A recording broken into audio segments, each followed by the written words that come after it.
So is Biomom in another relationship now? I don't know. I'm pretty happy to say I don't know because it has no impact on my life. Girl, you are the nacho queen today. I am so proud of you. I had to learn the hard way. You're listening to the Nacho Kids Podcast, where we discuss all things step-family related. Real stories, real people, real help. Your hosts are the creators of the Nacho Kids Method and the Nacho Kids Academy Step Family Coaching Team, Lori and David Sims. Welcome to the Nacho Kids Podcast. Dave, do you remember last week our guest, when we did the introduction, I said something about being child-free versus childless? I do remember. And you questioned the difference. I did. And I was like, I don't know. But ironically, on August the 1st, a few days after that was released, it was International Child-Free Day. So that's the one day of the year you can give up all your kids. No. Interestingly enough, it was created in 1973 in the United States by the National Alliance for Optional Parenthood. Optional parenthood. There you go. Mm-hmm. How about that? There's actually a national organization for non-parents too. Wow. Yeah. I never knew that. So anyway. There's some days when I want to go into optional parenthood. There's some days I want to go into optional adulthood. Don't say it. There's some days I want to go into optional marriagehood. David, we can make that happen. Optional marriagehood? Yeah. We tried that. When? When? It was called dating. All right. So this one's a little long. Surprise. But it's really, really good. This lady is from Australia. So you know I love her accent. And she is in the Nacho Kids Academy. And she is kicking butt. She gets it. I am crowning her Nacho Queen. Well, wait a minute. Then what would that make me? I don't know. Maybe she's Nacho Jester. No, maybe she's a princess. Nacho Princess. Nacho Prince. But seriously, the things we talk about, I am so impressed with her throughout the interview because I'm like, oh my gosh, she gets it. She really gets it. And I'm so proud of her because she's come a long way. That's right. I do have to say, I guess a disclaimer a little bit. There is mention of mental health issues, including post-traumatic stress disorder and suicidal thoughts, just to throw that out there at you. Also, it's funny because in the Facebook groups and the Nacho Kids Academy and things like that, blended families or step families have their own dialogue.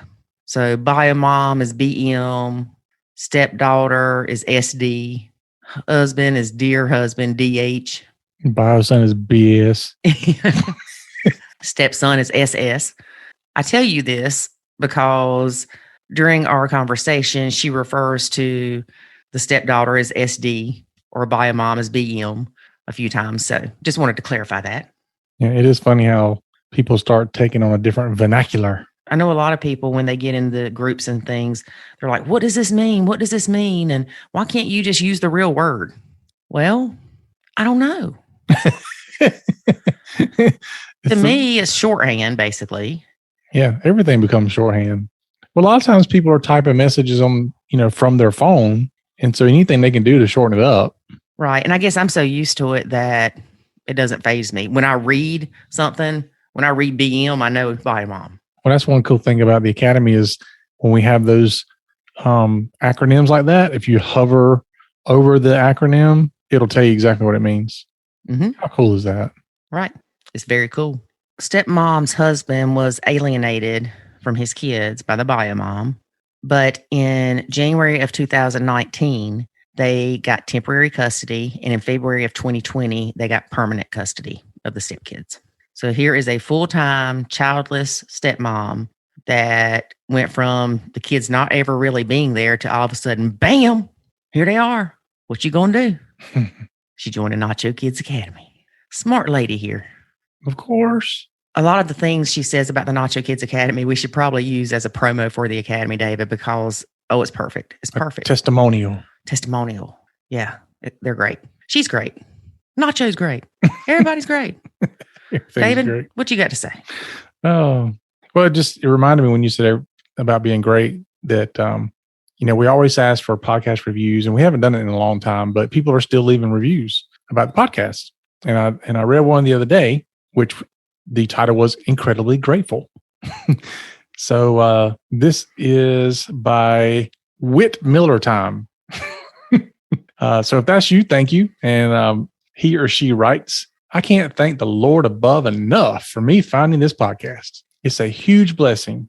It's so beneficial to hear from experts about blended families, but even more, it's meaningful to hear the experiences of people going through being a step parent. I've never felt more seen or heard in my 6 years of being a stepmom. That's awesome. Girl, if you want to be a guest on our podcast, come on. Just reach out to me. You can feel really heard. Yep. And we have another one by JSP Star 2016. So if that's you, thank you. And she says, How you know it's a she? A must for stepmoms. Okay. That's how I know.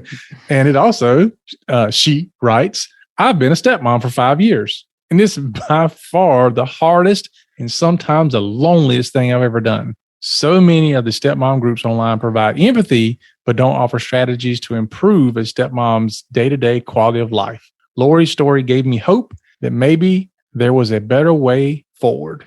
I get something out of every episode. I'm so glad. Yep. I'm really glad. So the better way forward is to marry somebody like me. No. But anyway, this is a good reminder to go leave us some reviews. We love reading these reviews. We do need to read more of them on the podcast. But, wherever you're listening, most time there's a place to review. Apple Podcasts, there's a place to review. Go to our website. There's a lot of links there where you can leave a review. But it's your way of kind of giving back to us. If you enjoy the show, you enjoy the content, just take a minute or 2, 3 and just let us know. Let us know what you like and that we're doing a great job in this helping, because it fuels the fire that burns within. And I never really understood reviews other than people look at them and say, oh, I do want to listen to this or I don't. By you leaving a review, you are actually helping other stepmoms or stepdads that are struggling to find us and get help. So we thank you for filling out the reviews and helping us to help others. That's right.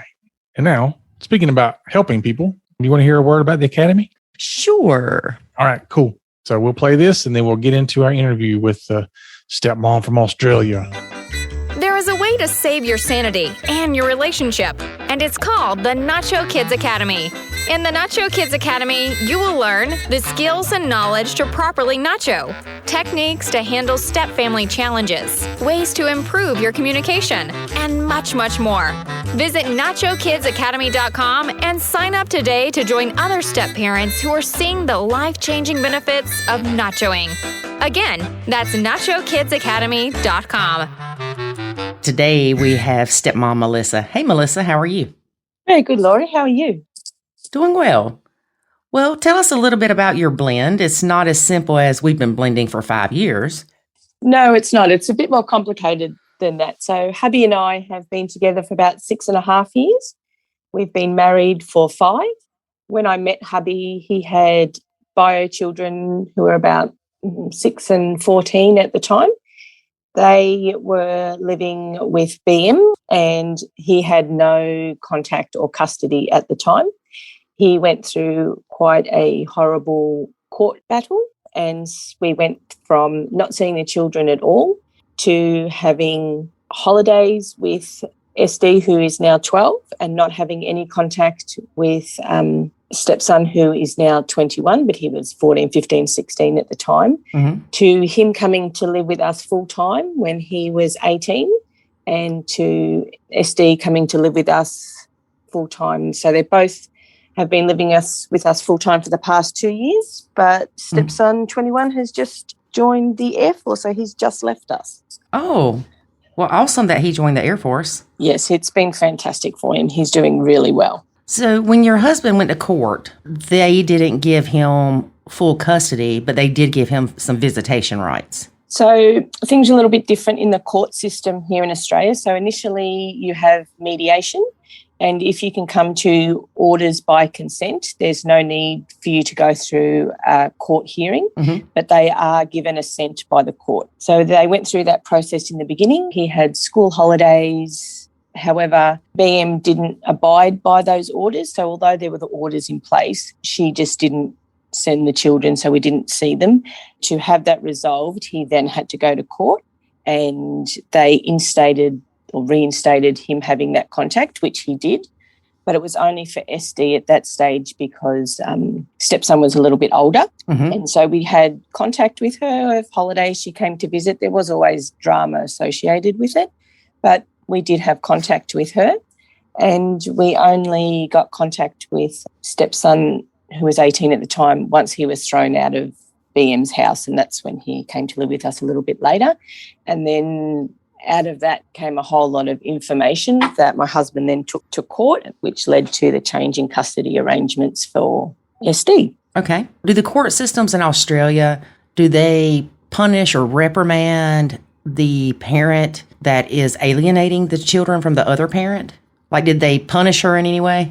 Not at all. And there are a couple of things that were taken into consideration as well. BM has a very high-profile job, so she was given benefit of the doubt in the beginning because of the trust that goes with her job. And the children and BM are also First Nations people. There's consideration given to cultural aspects around that as well by the court. So it took quite a long time for the court to actually see the real picture of what was going on. And it was actually BM's behaviour in the court in the end that the judge began to see what the issue was. But there were a lot of non-conformances with the orders that DH had to keep taking back to court until they could actually establish a pattern of behaviour that they actually started to do something about it. So it was a very long and laborious process. He fought for himself. He didn't have an attorney, right?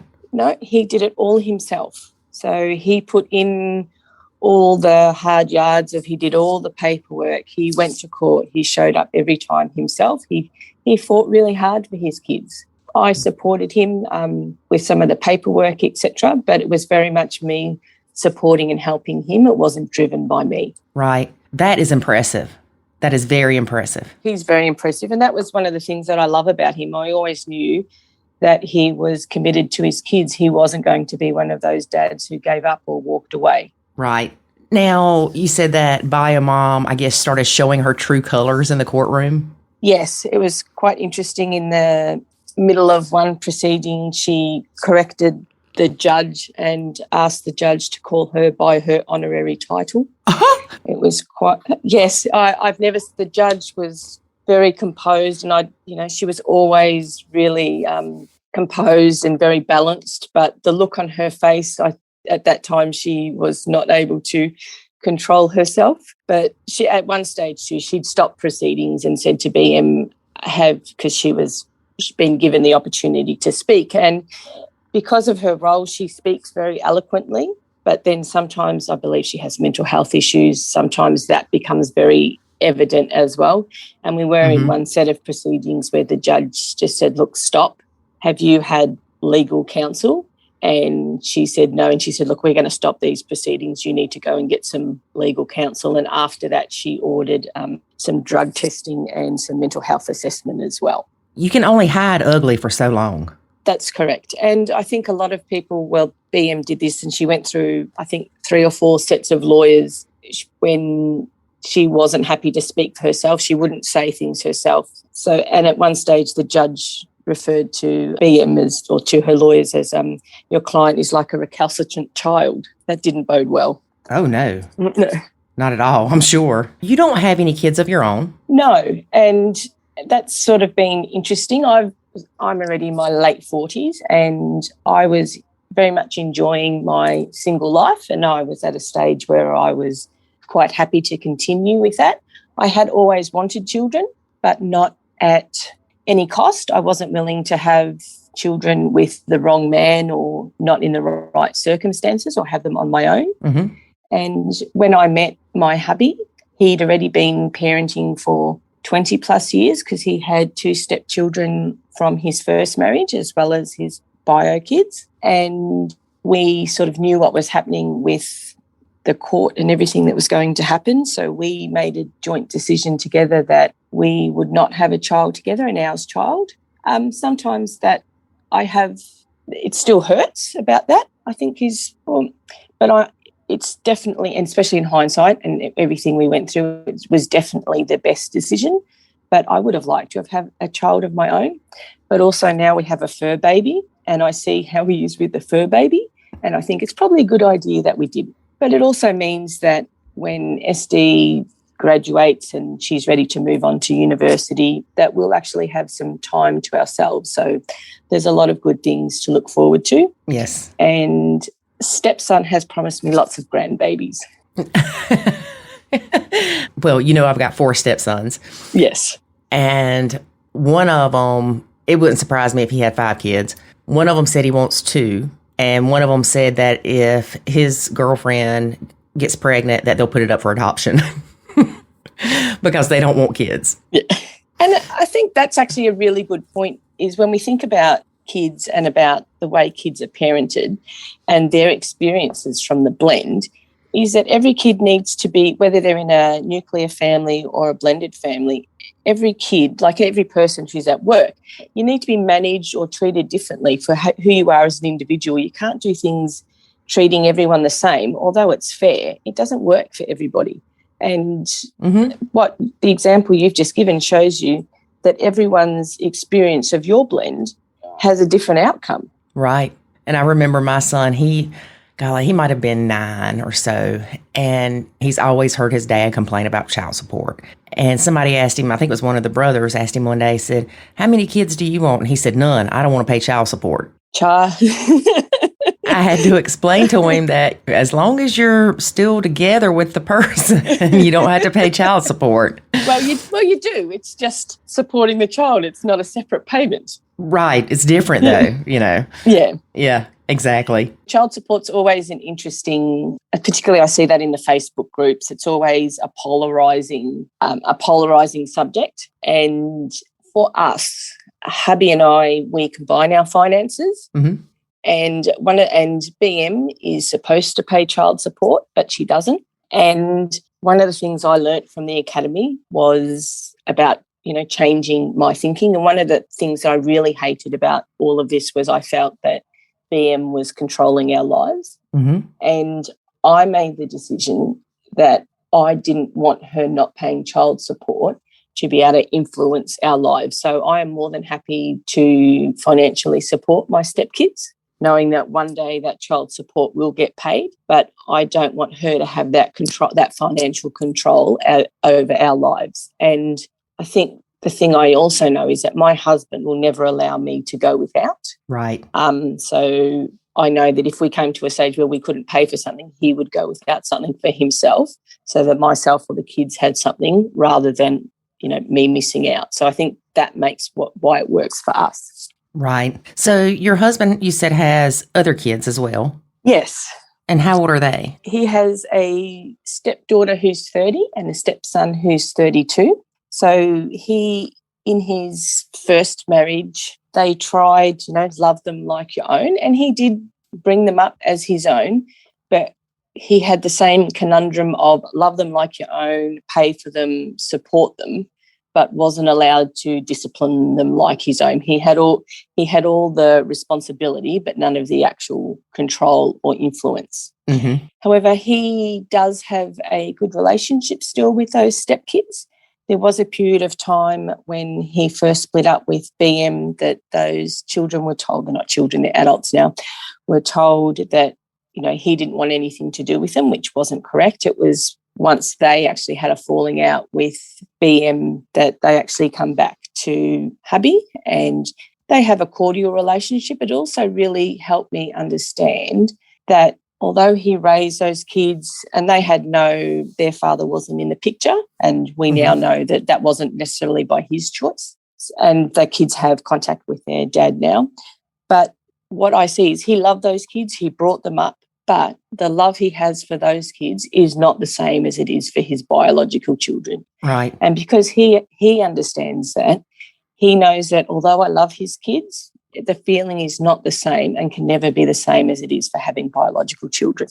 And that's so important that he understands that. It makes a huge difference. And he embraces that I provide a positive female role model, but he doesn't expect me to replace their mother now. So stepson doesn't have his mother in his life, but stepdaughter does, although she doesn't see her as regularly as she would probably like, and that's BM's choice. She does have contact with her pretty much every day, so their situations are very different.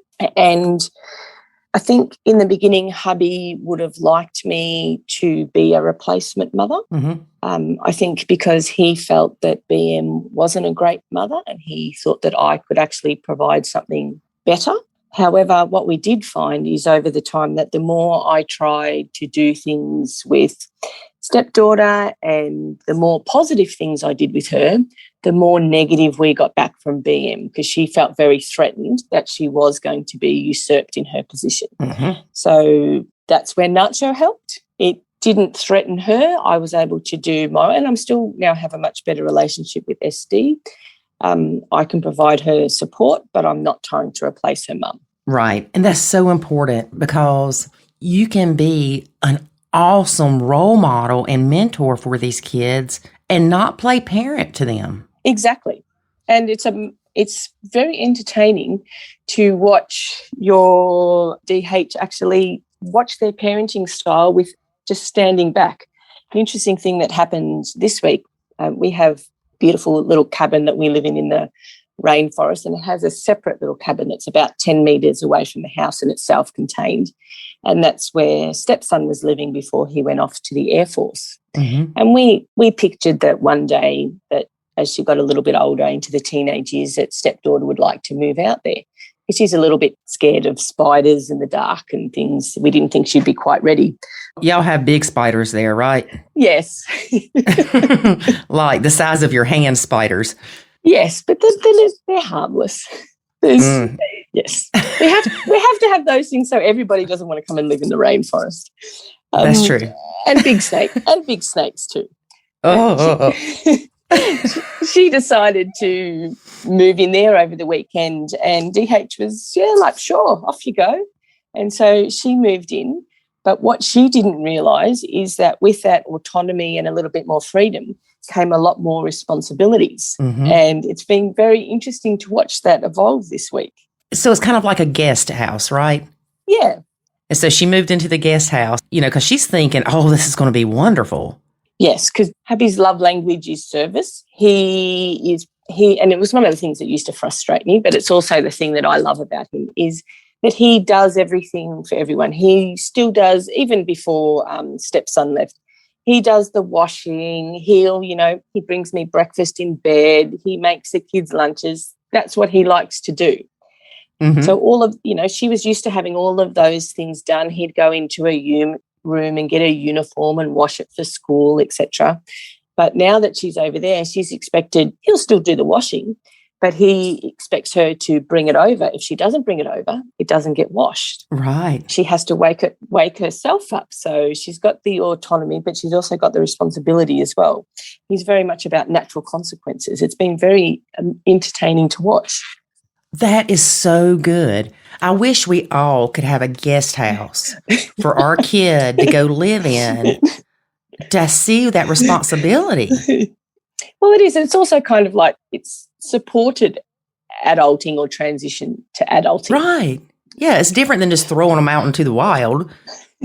And also because stepdaughters is hubby's last child. It's his baby. It's his little girl. He'll want her to be around as much and as long as possible. And he does have guilty parent syndrome because he feels very guilty about leaving the children when he left. And he said it was the hardest decision he made to leave, but he left because he was subject to both physical and psychological domestic violence. So he put up with that for a really long time and he stayed because of the kids. But he left when he was at a point because he thought that if he stayed that he would die. So he thought he'd rather he was willing to not have a relationship with the kids possibly until they were 18. At least he would be alive to actually see them when they were 18. So even though he had no choice, he still feels very guilty for that period that he didn't see the children, and he also feels guilty about the things that happened to the children while he wasn't there. Mm-hmm. So he wants to spend all the time that he can. He wants it to be positive. And I think with stepdaughter for a while there before we had full custody, I think he was very concerned that she would want to go and live with BM. And I think she did for a long time, not so much because she loved her more, but she was quite a parentified child, and she wanted to actually be there to look after her mother rather than, going there because she wanted to be looked after. Right. Now, you said that he was abused by a mom. Yes. Abuse by a woman towards a man does exist, even though it's not discussed as much. Correct. And it's much more common than people probably think. However, it is much more stigmatized, and it is men are really ashamed to talk about it. And particularly particularly in hubby's case, he's 6'3", and BM's nowhere sort of near that thing. But like in exactly the same as domestic abuse in women, the psychological damage and the isolation and separating you from your family and friends, all of that happens before the first time they actually hit you. Mm-hmm. So you have no support network, you have nothing left. And so by the time that they do actually start physically abusing you, there is nowhere for you to go. And unfortunately, BM knew how committed that hubby was to the kids, and she knew that he would stay to look after them no matter what. Mm-hmm. Did the kids witness this abuse? The older two stepkids did, and the stepson did, but a lot of it was covert, and it would happen after the children were in bed. Mm-hmm. Yeah, because she didn't want them to see her act that way. Exactly. And on the day that he left, she had stabbed him with a pen. Now, you don't think of a pen as being much of a weapon, though you can kill somebody with a pen. Yeah, well, I worked in a prison for a while, and I saw another inmate nearly take out another inmate's eye with a pen. Mm. But I saw the pictures that were after, and he was black and blue from shoulder to groin, just from these pen stab marks, like bruising, and there was blood, and he had committed himself to a mental facility because he believed that he was the problem, because she kept telling him that, and that's where it's all the things that we hear about is the gaslighting, all the different forms of psychological abuse, and actually by checking himself in, they worked out that he actually wasn't the problem. And the psychiatrist actually told him, if you stay, she will kill you, you will kill yourself, or you'll be dead from stress by the time you're 50. And when she was stabbing him, he could hear the psychiatrist in his head, and he said, I need to go. Yeah. I'm glad he left. So am I. And one of the amazing things about hubby is he can look back at that and think, for everything that he went through, that if that didn't happen, he wouldn't have left, and then we would never have met, and all the things that have happened since then would never have happened. Mm-hmm. Yeah. And it has contributed to the person that he is. Right. Yeah. Now, was she abusive to the kids? Not when they were younger, but she did become abusive to stepson as he became a teenager. So she did have a number of partners after hubby, who there was a lot of abuse there, and she does have a pattern of behaviour. So my hubby is a veteran, so he was Air Force as well, and she's had her previous partner was military, and she's had subsequent partners that were military as well. Her partner after hubby had just come back from Afghanistan, and he was suffering from PTSD. He wasn't in a good state. he lost access to his kids because of her. And oh my gosh. He ended up at a point where he was suicidal. He was a dog handler, and Australian biosecurity rules meant that he couldn't actually bring his service dog back to Australia. So what they do is they cremate the dog and they give him the ashes. And one day they were having an argument and she flushed his service dog's ashes down the toilet. Oh my goodness. And he was so broken that I don't know how he didn't snap. But the thing about hubby was that he never retaliated, and this is actually something that worked out in court, and it was the best advice that hubby got to do with everything in court. Was he was given advice that everything that you write to BM, write it like it's going to be seen by the court. Yes. Which he did. He only ever focused on the children, and if it wasn't about the kids, he didn't reply. Because she sent thousands and thousands of emails. She tried to contact me at work and buy the most amazing things you could never expect, like Pinterest and Etsy, and because I was a support network for him, and she had to obviously destroy that support network. Mm-hmm. But when he went to court, it was really obvious that she had nothing on him, because everything he had was very much focused on the kids, but he had mounds and mounds of evidence. And all her subsequent partnerships have all ended in police intervention, or there's been, police domestic violence, because it's been a two-way altercations. Mm-hmm. So that was also supported. All those police records were brought up in the court as well, whereas hubby had nothing from his side. Man, she's a charm. Oh, she's wonderful. It's funny. I have moved. For a woman that I've never actually met as such, I really despised her, and not so much for her as a person, but for the damage I could see that she was doing to the people that I love. Right. And how I actually found Nacho Kids was there was one holidays where stepdaughter had come to stay with us for Christmas holidays. We get a long Christmas break here, 6 weeks. Mm-hmm. And so we went and picked up SD. We brought her home, and once she'd been with us a couple of days, BM sent a message saying that we'd have to, instead of dropping her back home, we'd have to drop her to a place that was 7 hours further to drive. Oh, my goodness. So, and she thought that was reasonable. Yeah. Anyway, and because she knew that DH would do anything to see his kids. So every hoop that she'd put, he would jump through it because he wanted to see his kids.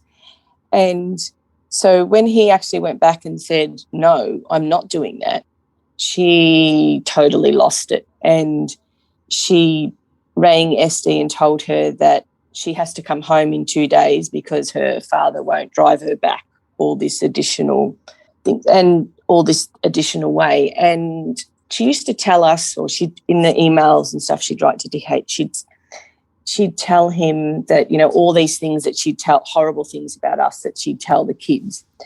And I just assumed that she was just saying it to hurt hubby, because I couldn't conceive how any mother would say things like that would hurt the children.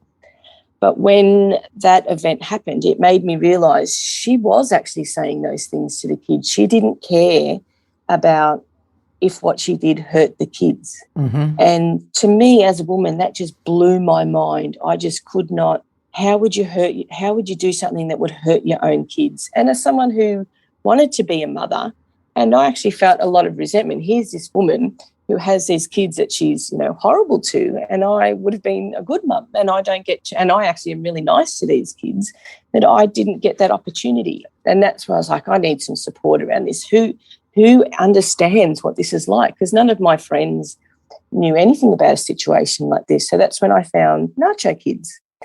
And just in the same way that the counsellor saying to you, these are not your kids, it resonated with me as well, because they're not. Mm-hmm. And no matter what, how much I love them or how much I want to do them, they're not my kids. And I I can give DH advice, which he often takes, or he'll ask me, but at the end of the day, he makes the decisions. Right. Because they're his kids. Exactly. But the best thing I did was joining the academy, because although I'd started that Nacho concept, it was when I joined the academy and I realised that I could actually do things to change me that would help the blend. Yes. Like changing my stinking thinking. Mm-hmm. And it's about reframing things. And like I talked about before, about reframing BM having the control by withholding child support. I can actually change that. I have the ability to change that, and it makes me happy. Yes. And it's empowering. Definitely. When you stop letting other people control your emotions. Exactly. I remember being young and making the comment that somebody made me mad. And someone said, you allowed them to make you mad. I'm like, no, they really made me mad. And they're like, but you had to allow them to make you mad. And I remember, I was too young to grasp that concept. But over the years, I really thought about it. And I remember something happened one day and wait a minute, I have a choice. I can let them make me mad, or I can not let them make me mad. And it's so freeing. It is. That you realise you do have control. It's the ultimate control, being able to walk away or not engage. And I'll admit, I was definitely one of those wives that, you have flight, fight or freeze. I've always been a fighter. I'll fight for everything. However, obviously after hubby and BM were together for 24 years. So he knew her pretty well. Mm-hmm. And he knew that she was looking for a fight. She loved to have a fight. So he knew that the best thing to do was to grey rock her. Mm-hmm. And which is exactly what he did. Whereas when she'd send all these horrible emails, I'd be like, we need to send one back. We need to, you can't let her do that. And thankfully he didn't. However, on one day he had a weakness when she was demanding to know whether we were married or not, etc., after she'd stopped the kids being able to come to our wedding. And he did reply, not like I would have replied if I had been given the opportunity, but he replied in a way that he probably would have, and it had the reaction that she'd been hoping for.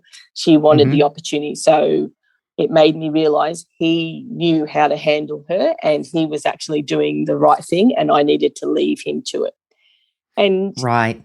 because we are really close, he would always tell me when, she'd send an email, etc. But I realised that, and we haven't had any contact with her recently, because through the court she's not allowed to contact me.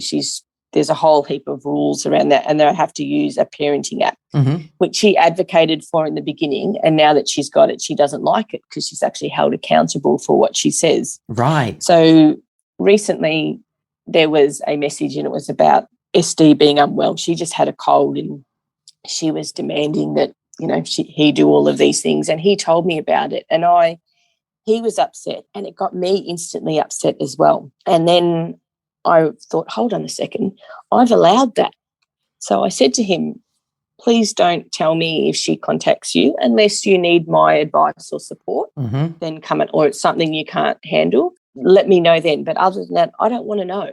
And it's really good. It is. It is. Oh, it's fantastic. It's funny though, because a lot of stepmoms, and I was like this in the beginning of, I want to know. Yes. I want to know what she says. But like you said, they know how to handle this person better than we do.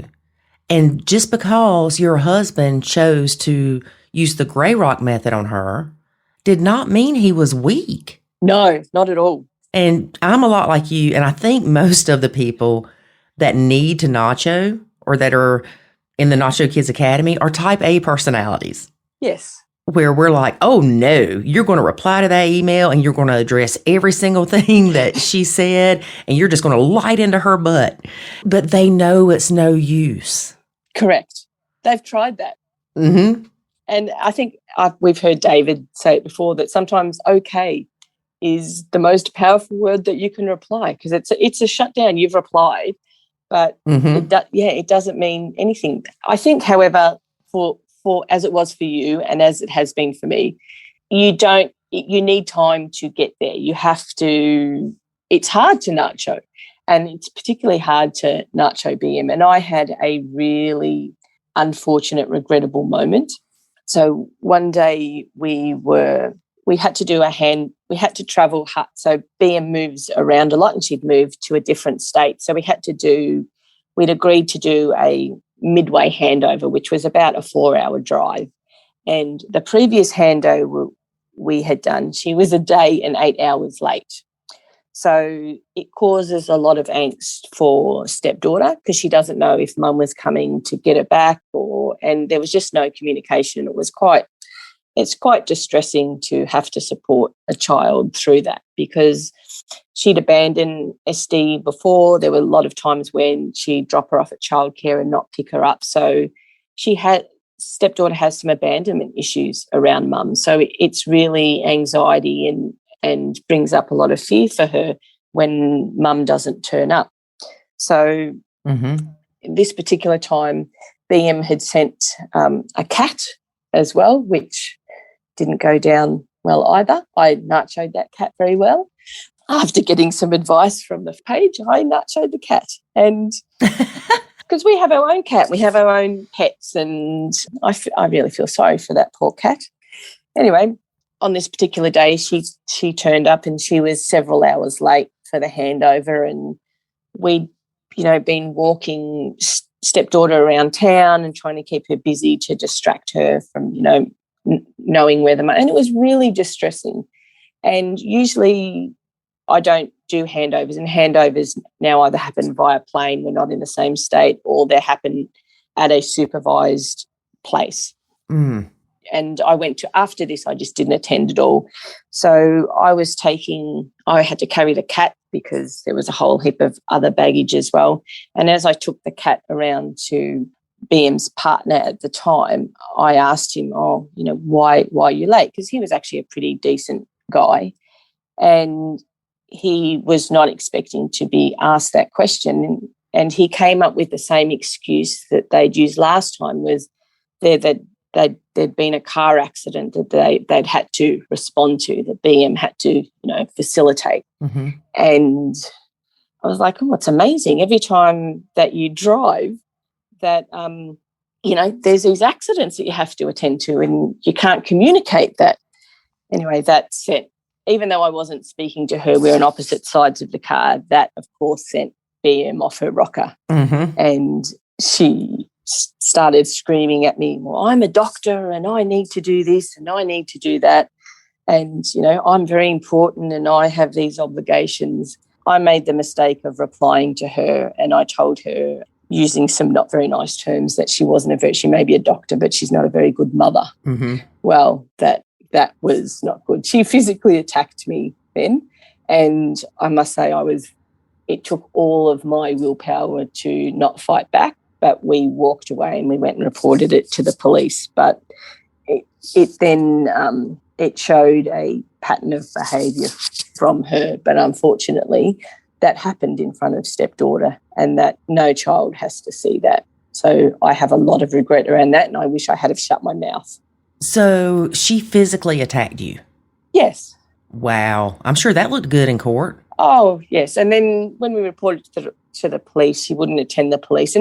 But in the typical abuser kind of way, she turned it around and was like, that I was a disgusting person, and how dare I speak like this in front of stepdaughter, and the stepdaughter wants nothing to do with me, and that, that hubby could only have supervised visits, etc.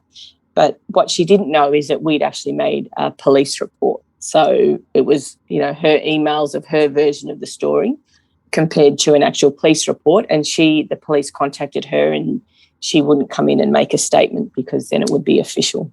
So it did work in our favour in the end, but it's not certainly something I didn't want for stepdaughter, and something I really regret. Right. What did stepdaughter say after all that happened?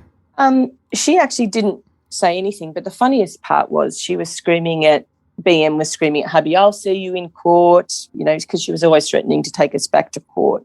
However, we actually had a court date that week that she didn't turn up to, and the the judge actually had to threaten her with arrest to actually come to the next court. So it didn't bode well for her overall. Wow.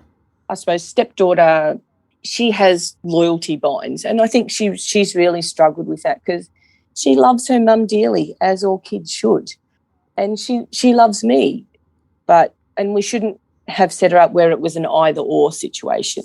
And I think with Nacho, we've been able to move to a place where she can love her mum as much as she wants, as she should, can have as much contact with her. And I am just another female role model in her life. We're not in competition. Yeah. And it actually helps our relationship. And it's actually, particularly now that DH is, making her have that little bit of responsibility, and as she's entering the teenage years, the target's on hubby's back. It's not on mine. Right. Exactly. Because he's the parent. And the difference is, though, she will always love him because that's her dad. So he can do that. Whereas if I did the parenting, we don't have that bond because I'm not her mum. Exactly. So your relationship with his oldest stepkids, right? Yes. They were bio mom's kids, and then he basically, like you said, did everything for them except discipline them. Yes. Do you have a relationship with them as well? I do. We're cordial. We'd say we're acquaintances. They've never been horrible to me. They've always been nice to me. They include me if we go out for dinner. Obviously, we encourage them to see their half brothers and sisters. We want them all to have a good relationship. And stepdaughter we've offered her a lot of hubby's stepdaughter a lot of support because she had a horrible breakup with her mother. Her mother did some horrible things to her that you would never do to your own daughter. And I think this was some of hubby's fear about what would happen to stepdaughter 12 if she was to live with her mother through her teenage years, that she would be subject to this kind of behaviour as well.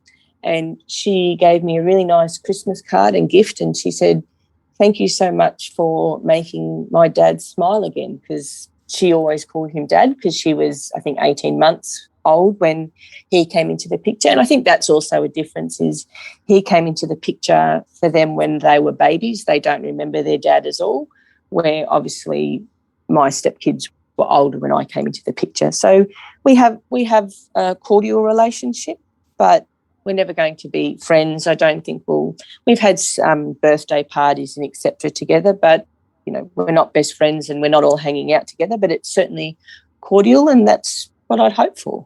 Yes, that's good. What's the relationship like with the older stepkids and the younger stepkids? Because there's a pretty good age difference there. There is. So there's over 20 years between them and stepdaughter. Mm-hmm. So they were a lot closer when they lived with BM. They still have contact, but it's not quite the same. And I think, again, it's loyalty binds for stepdaughter. All the other children have aligned with dad, and she's the only one that's aligned with mum, for want of a better explanation. So I think she feels that she's often caught in the middle, and bio mum often tries to get stepdaughter to act as the in-between person between her and trying to get back in contact with the other children. Mm-hmm. So it kind of puts her in the middle. So I think that strained their sibling relationship. But I think as stepdaughter gets older, that will repair itself as she starts to have a better understanding of what goes on as well. Because we have in the Australian court system, in cases like ours, we have independent children's lawyer who represents the interest of the child. So it's kind of like, I think it's the the ad litem, or the guardian ad litem. Similar kind of thing, who, particularly where there's cases of abuse, the child may not always know what's best for them. So the independent children's lawyer represents them. There's a lot of family reports and psychologist reports.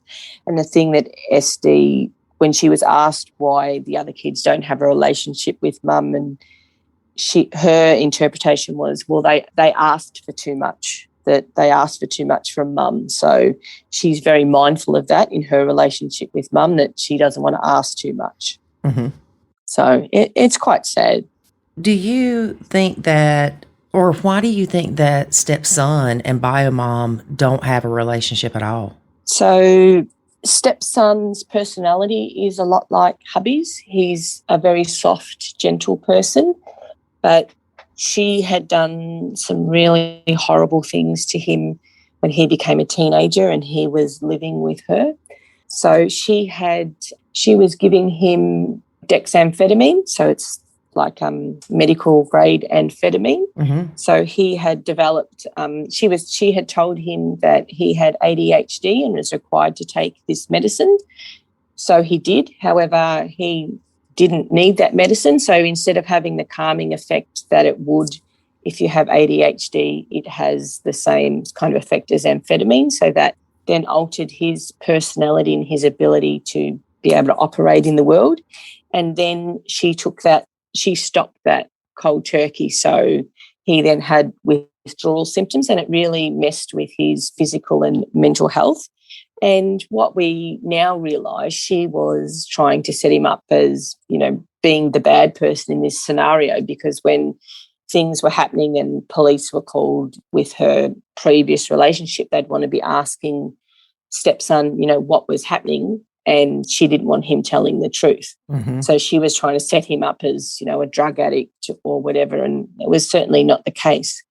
And she started, once she broke up with that partner, stepson was responsible for looking after stepdaughter while BM was at work. And so he had a lot of responsibility, and as all teenagers do, he got a girlfriend and wanted to spend time with her. So that didn't suit BM because it interrupted her schedule. So that caused a lot of friction in their relationship, and to a point where she physically assaulted him, and he left and he ran away from home, and he hasn't actually been back or had contact with her since. But there was probably an opportunity for them to repair that relationship. So that's when we got in contact with stepson again, after not being able to have any contact with him, because she had him, I suppose, isolated as well, certainly from hubby, because if he was given the opportunity, he probably would have come and chosen to live with us. Mm-hmm. So, and that's actually that was when we also got contact with hubby's eldest stepdaughter, because I got a messenger post that said, "Hi, you don't know me. I'm the stepkid's sister. The stepkids are in trouble. Can you please get hubby to contact me?" So that's sort of how we found out. And then once we had contact with hubby's stepdaughter and we got contact with stepson, we found out all of this stuff that was happening. And that's then played out in court. But subsequently, stepson was in his final year of high school, and they were living about 4 hours away from us, and he wanted to finish his high school rather than come to live with us at that time. So we supported him. We had him set up with a friend's mother who has very kindly allowed him to stay, and we paid his board, etc., and he continued to go to school. But he was so traumatised by what had happened, he got to a point where he was suicidal and was hospitalised and diagnosed with PTSD. And at that point, hubby said, "You know what, too bad about school. Don't worry about school. We need to keep you alive." And we brought him to come and live with us. And he was not in a good way. He was mentally not in a good place. He was physically not in a good place. He was emaciated. He's quite tall. He's over 6 foot, but he was tiny. And thankfully, unlike you, Laurie, I love to cook. And I thought, teenage boys, here's an opportunity for me to bond. I'll feed him. Mm-hmm. And feed him I did. But at that stage, I also already knew about Nacho. So I wasn't trying to be his mum. I was just someone who was taking care, assisting in taking care of the house. And hubby dedicated a lot of time to getting him well. And stepson did a lot of work on his mental health. And it took a good 3 years to get him into the good place that he is now. And the outcome for our relationship is that he and I have a really good relationship, because he knows that I've been there to support him. He really understands that I didn't have any obligation to do that was my choice. Mm-hmm. And subsequently, in court, BM has accused stepson of being a drug addict and that he's physically harming stepdaughter and a whole heap of things that just aren't true and were proven not to be true. So that has really damaged any opportunity for stepson to reunite with his mum. But he and I have chatted a lot, and I said to him that don't write off having a relationship with her forever. I said, you may come to a stage where you need to have a relationship with her for you, but set boundaries, but don't write it off. Don't write her off forever, because one day you may need that. And I think he appreciates that. He knows that both the kids know we'd never stop them trying to have a relationship with anyone, because that's what they need. Mm-hmm. So, and he's even though I'm not a mum to him, he's the kid that rings me and wishes me a happy Mother's Day, etc. And it kind of makes me feel uncomfortable. But then I realise that he has no framework to go, well, the role that I am in his life. So he sees that it's a maternal and a caring role. So for him, it's kind of in the mother bucket. But he certainly doesn't see me in the same way that he sees his biological mother. But it's his way of showing that we have a good relationship and that we care for each other. Mm-hmm. Yeah. Did the kids ever come to you, the stepkids, and complain about their mom? Stepson does, because he's very, very hurt, but stepdaughter doesn't. She doesn't talk about her mum at all. Mm-hmm. And I think that's because at mum's house, she's not allowed to talk about dad at all. However, it's not a taboo subject in our house. If she wants to talk about mum, she can. She chooses not to. And there'll often be discussions about things that have happened in the past when the nuclear family was together. And it's just part of their past. It doesn't matter who was in it. It's just a reality. And that's, as I said, there's a lot of loyalty bonds there with stepdaughter and I think she is very conscious that she doesn't want to be the one responsible for getting bio mum in trouble. Right. Yes. And that's normal. Yeah, exactly. Now, when stepson says stuff about bio mom, what is your response? I suppose it's a little bit different because he knows the truth, and so he's an adult, so we speak to him as an adult. But as I've said, we don't discouraging him having a relationship with his mum, and we certainly don't encourage him to do. But I think it's a very different relationship. He doesn't really talk that much about her anymore, other than about the past and about things that may have happened in the past.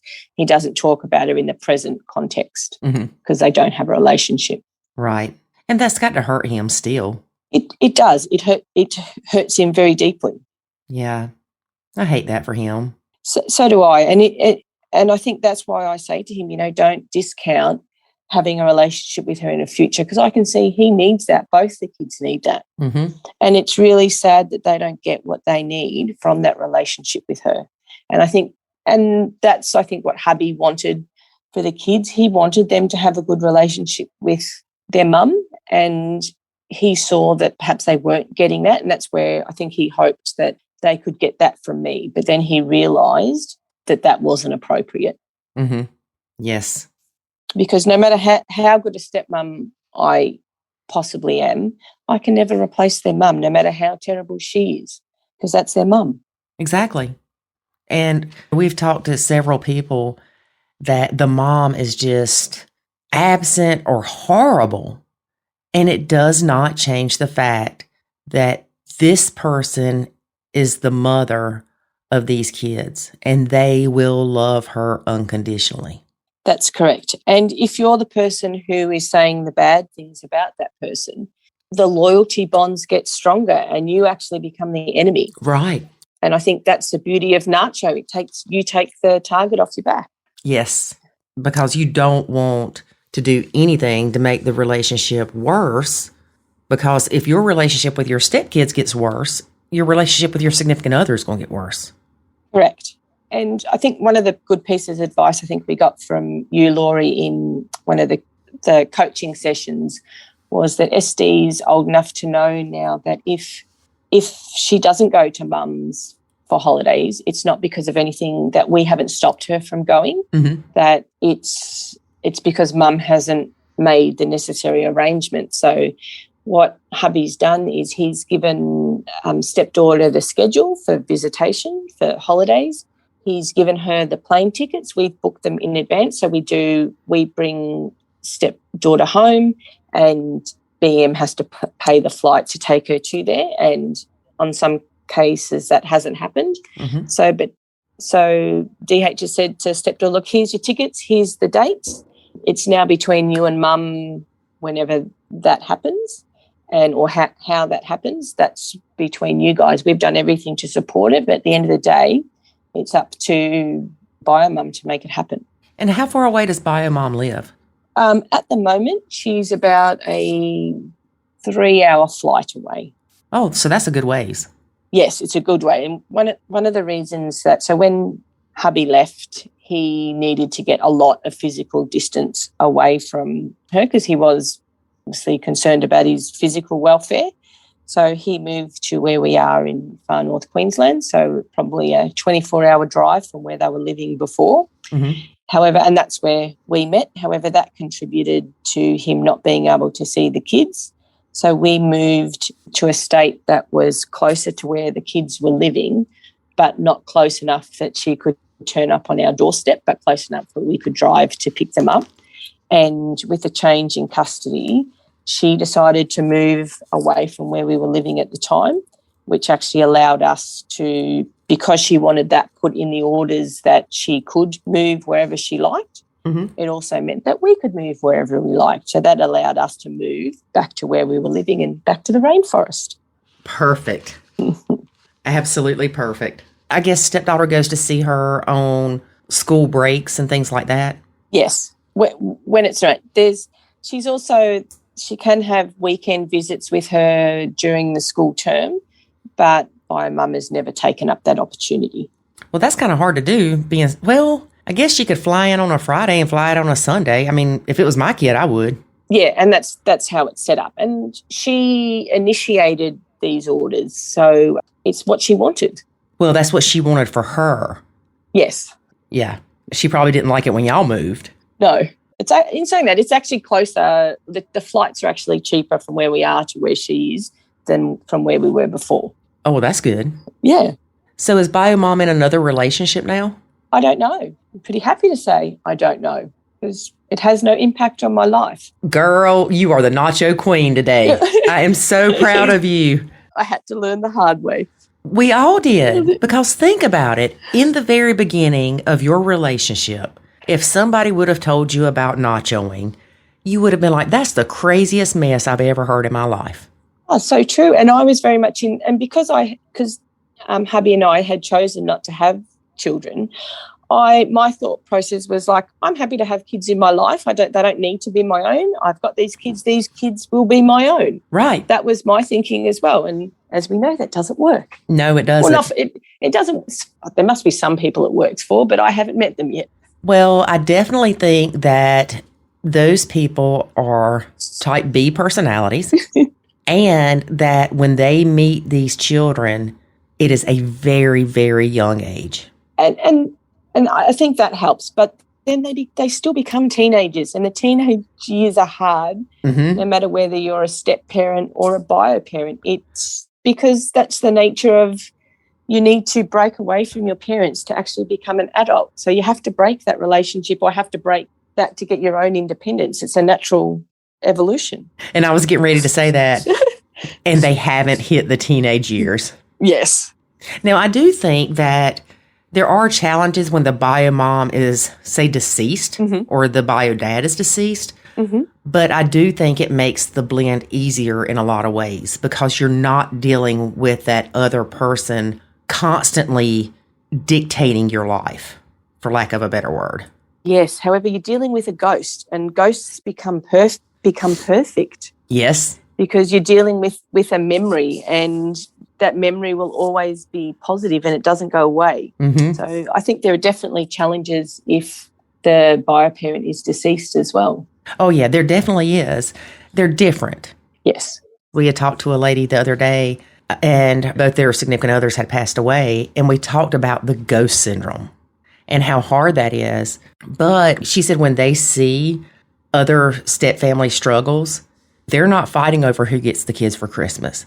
They're not fighting over the bio mom or bio dad sent the kid back in clothes that were too small. They're not fighting over who pays for what. So they don't have all that, but they do have that ghost. Yeah, and I think that's what there's challenges in every blend, isn't there? There's no perfect blend. Yeah, because it's not natural. It's not normal. We're not made this way. That's exactly right. We're not made this way. Although blended families have probably become the norm. Yes. I don't think our feelings have actually caught up with society. We are still programmed to love our own children and it's our nature. That's human nature, is that you look after your own. You look after your genetic material, even if it's as base as that. Mm-hmm. It's quite funny, as I said before, hubby and I have a fur child, and she really is the joy of my life, this dog. And sometimes stepdaughter will speak a little bit harshly to us. She's certainly not abusive or anything in the way, but, my feelings are really hurt when she just tells her to go away. And I think sometimes too, if I had had an ours child, I probably wouldn't have had a good relationship with the stepkids as I do now, because I would have been a mama bear. I would have been all about my own child and all about that. So I get that. Just because the fur baby's enough. I was the same way. The stepkids loved our dog because the dog, I feel like, brought us all closer together. But one of them likes to pick, and he'll say, "Want to go for a ride?" Well, you cannot say that to that dog because that is her love language, is to go for a ride.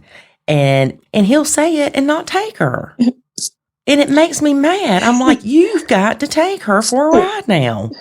And he just thinks it's hilarious. I'm like, it's not funny. I was actually saying to hubby that, it hurts my heart when she talks mean to the fur baby, and both hubby and stepson went, yeah, it hurts us too. I was laughing earlier too because Jackson, and our dog's name is Ziva, they pick on each other like brothers and sisters. It's hilarious. If Jackson's bedroom door opens, she runs to her food so he won't get it. It's not like he's ever eaten her food, but he acts like he's going to get her food. And she'll start woo, woo, woo, and raising all kind of cane. And she'll go over there, and you can tell she's not hungry, but she's not going to let him get near that food. And you're right. It is like siblings because it's the game that they have. It's the way that they interact with each other. Mm-hmm. That's their relationship. Yes. And when we had the rescue dog, Ziva went into a depression. She would not come around the house. Like, we couldn't find her. And she'd be upstairs just in the corner. She would try to fetch a ball. This dog does not like fetching, but she had to try to do it because the other dog did. And it was so funny. We're like, we need to write a book about the dogs, or write a blog about the dogs, how they have relationships similar to stepkids coming in the picture with the bio kids. It's funny that it applies to so many things in life. I work for a government department, and we recently, it's probably 12 months ago, merged with another government department. And it was just like a blended family. The government department we blended with had actually split with another part. So they put part in with us and part with it. So it was like they had been through the divorce. They'd lost, one parent, and then they moved in, and we were the bigger department, and they moved into us. It was like we took over. So I said it's like the blended family. They feel that, we've moved in with our 5 kids and we're now running the house the way that we wanted it, and they feel like they've gone through a divorce and the trauma, and they're now living, their house has been taken over by the new family. Right. Isn't that funny? It is. And so...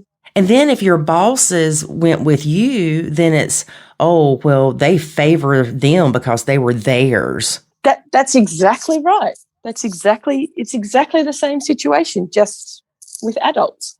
But the feelings are the same. Yes. And we expect that we can deal with these changes a lot better than we do.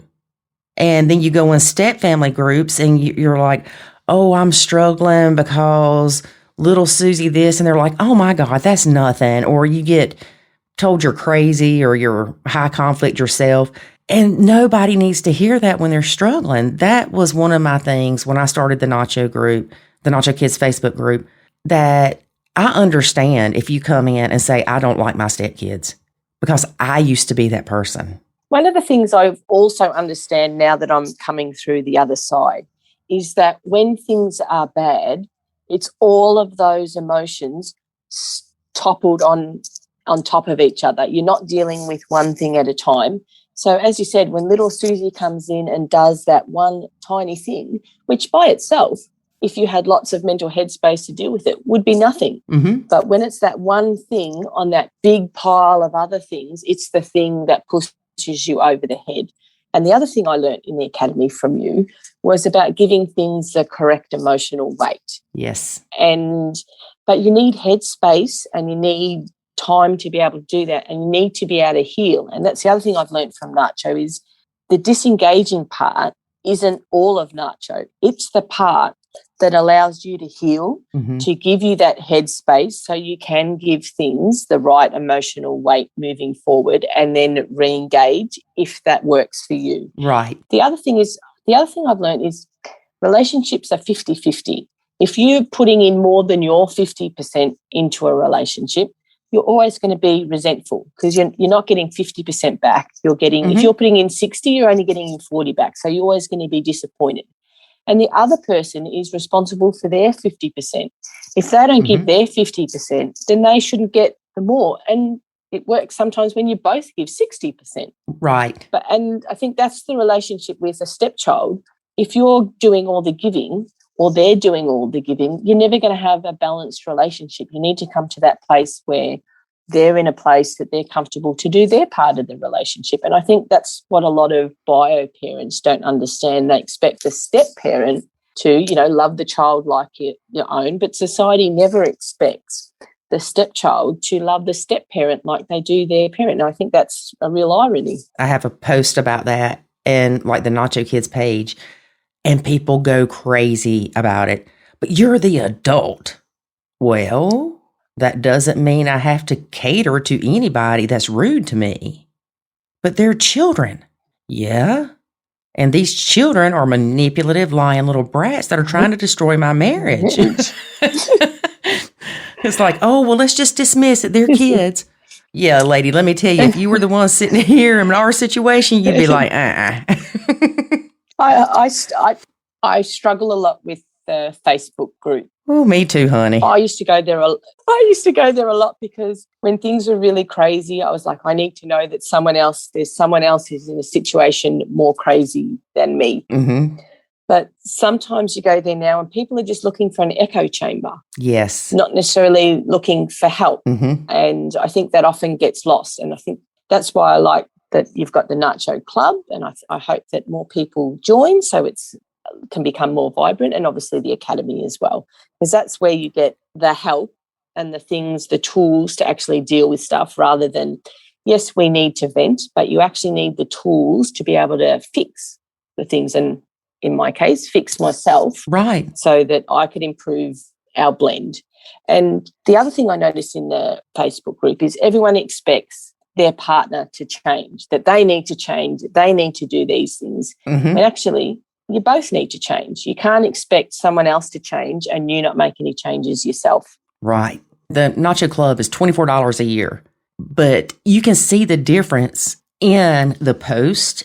Yes. And in the responses in the club. Yes. It's like it weeds out the people that don't really want help.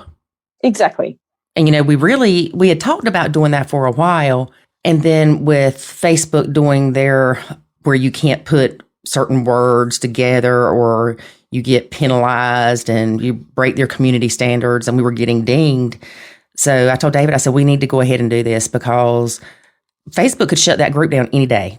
That's exactly right. But the most important thing is you don't have to worry in the club about the crazy BM or someone taking screenshots and sending it to your significant other or snipping it and having it in court. Yes, it has also all the security, and that's the part that I really liked as well.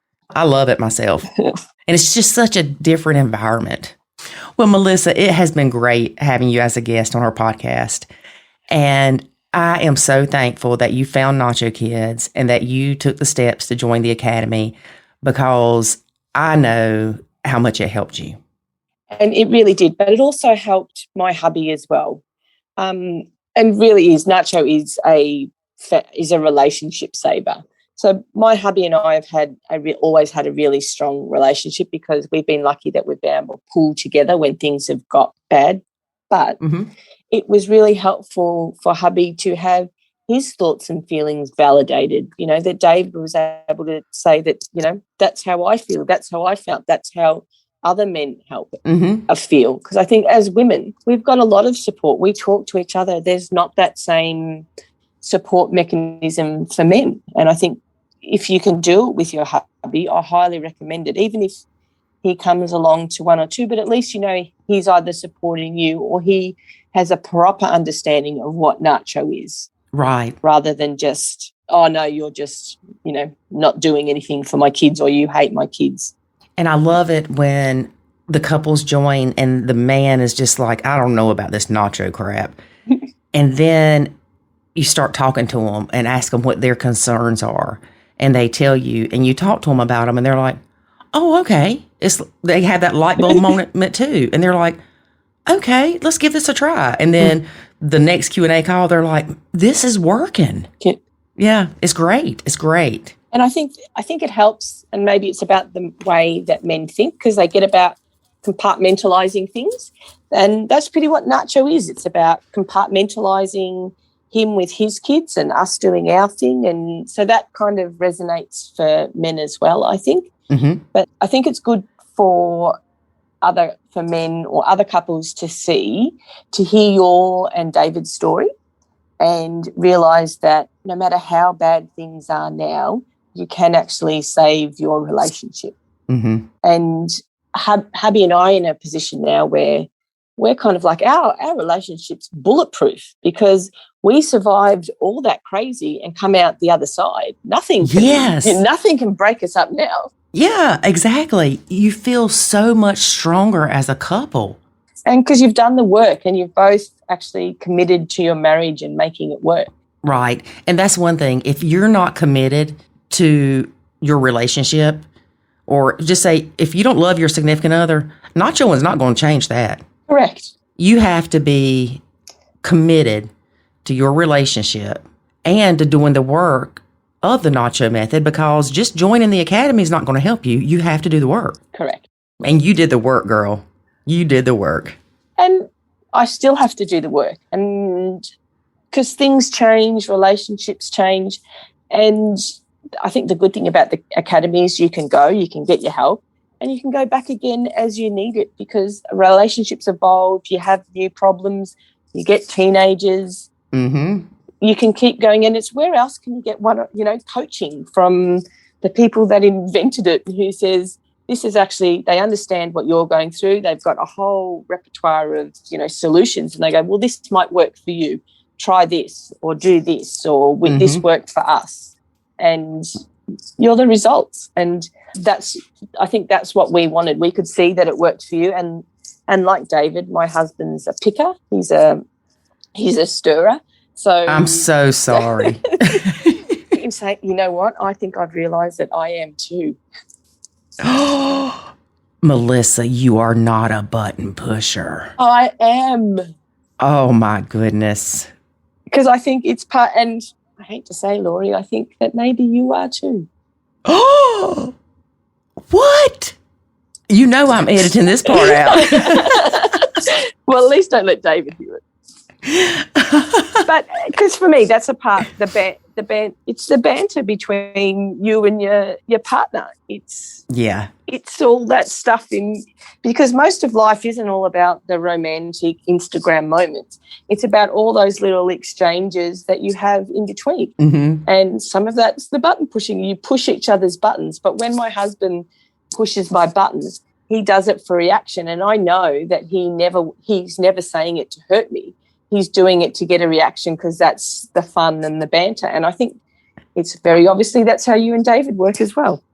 Yes. But I did notice from last podcast that he was very aware when not to push buttons. Like when you'd come back and have that horrible day at court, yes, he knew today's not the day for pushing buttons. This is the day that Laurie needs support. Yes. And to me, that's the difference. It's not button pushing for the sake of just getting a thing. It's about the banter because he it's very obvious he never wants to do anything to hurt you. No, he likes to pick. He does. He loves to pick. And we have a lot of fun. That's one thing. I remember when we left Mr. Butler's office that day and the whole Nacho thing hit me.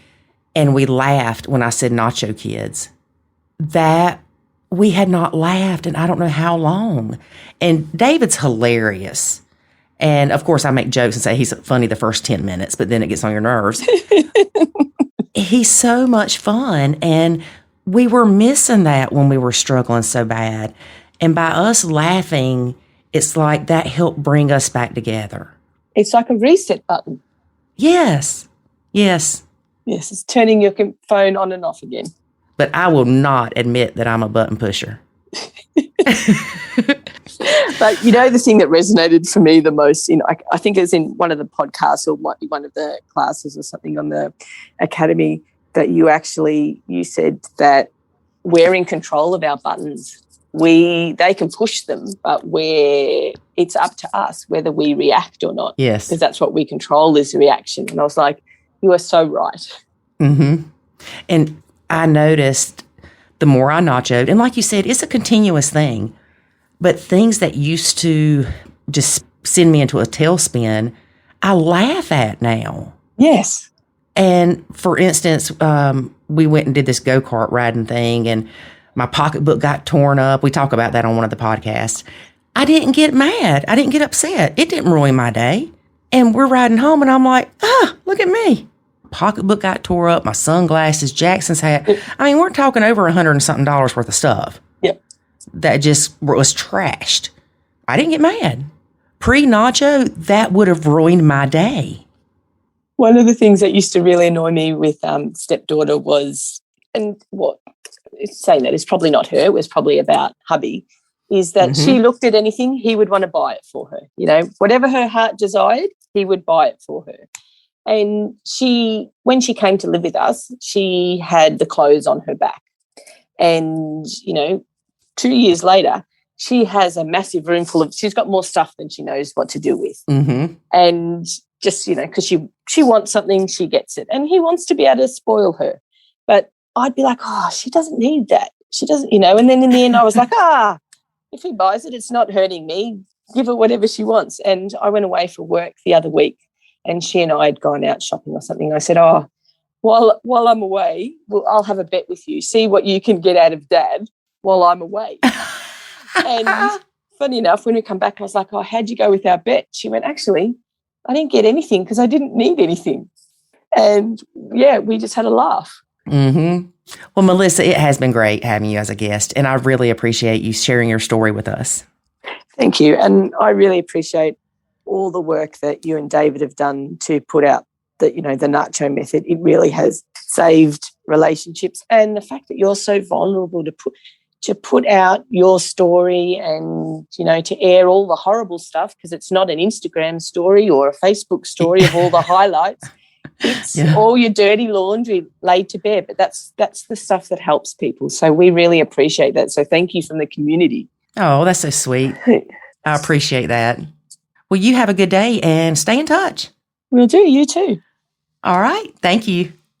One thing I find amazing about her situation was her husband went to court and represented himself without attorneys and was able to get full custody of his kids. That is great. Mm-hmm. I wish more of us felt more confident in representing ourselves in the family court system. Yeah. Too bad we can't do like a class on it. How to represent yourself in a family court system. Hey, I bet there is something somewhere. Oh, I'm sure. But you never know. Again, it's up to the judge.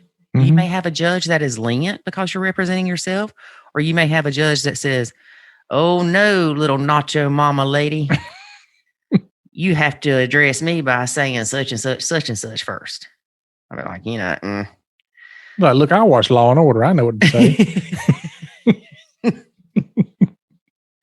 But it is interesting that he was able to do that, and very impressive. And I love the fact that he understands that she will not love his kids like he does. Mm-hmm. David, you're not very talkative today. I was just thinking that, I don't want you to love my kids the way I do. Why? I don't even want their mom to love them like I do, I don't know. But okay, now a lot of people will say, how dare you? The more people that love your children, the better. Oh, I'm not saying don't love them, but I want my love for them to be different. Like I don't want their grandparents to give them the same type of love I give them or whatever. I want it to be like the love I get from dad is unique. Mm-hmm. I get it. So I don't know how else to explain it. It just, I mean, why would you want to love somebody in a way that somebody else could come along and duplicate? Oh, that's a way to look at it. Got me thinking. Well, I remember somebody one time said, if you marry somebody who's exactly like you, then one of you is unnecessary. So if you are able to love somebody the exact same way somebody else does, then basically one of you's love is unnecessary. No, I don't think that's right. I don't think that's right at all. Which is why I got divorced. There are several reasons you got divorced, but we will not go into that. We won't mention his names. You're so silly. We won't mention their names. All right, folks. That's it for today because I know this is a long one. All right. Thanks for listening. Join us next week as we have another amazing podcast episode. Until then, remember that life is good when you nacho. Thanks for listening to this episode of the Nacho Kids Podcast. Find us online at nachokids.com. Until next time, remember, life is good when you nacho.